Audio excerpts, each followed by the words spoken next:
ನಿಮಗೆ ಜೀವಕ್ಕಪ್ಪಾಯುವಂತೆ ಹಾಗಲ್ಲ. ಬಹಳ ಕಾಲದಿಂದ ತಪಸ್ಸಿನಲ್ಲಿ ಕೂತಿದ್ದಿ.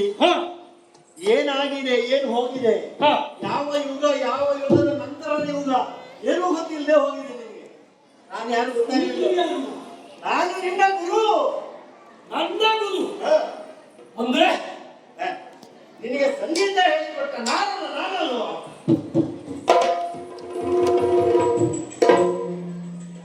ಸ್ವಾಮಿ, ಸಿಟ್ಟಿನ ಮನದಲ್ಲಿ ನಿಮ್ಮ ಮೇಲೆ ಕೈ ಮಾಡಿದೆ. ನೀವು ನಾರದ, ನಿಮ್ಮಮ್ಮ ಶಾರದ, ನೀವು ವಿದ್ಯಾ ವಿಶಾರದ, ನಾಲಿಗೆ ಮಾತ್ರ ಮಾರುದ್ದ ಅಂತ ಹೇಳ್ತಾರೆ. ಸ್ವಾಮಿ, ನೀವು ಬನ್ನಿ ಅಂದಾಗ ನೋಡಲ್ಲ, ಬರಬೇಡಿ ಅಂದಾಗ ನೋಡಲ್ಲ, ಮುಂದಿನ ಬಾಗಿಲನ್ನು ಹಾಕಿದ್ರೆ ಹಿಂದಿನ ಬಾಗಿಲನ್ನು ಹಾಕಿ, ನೀವು ಬರಬೇಕು ಅಂತಿದ್ರೆ ಹಿಂದಿನ ಬಾಗಿಲು ಹಾಕಿದ್ರೆ ಮುಂದೂ ಬರ್ತೀರಿ. ಇದೆರಡೂ ಆಗಲಿಲ್ಲ.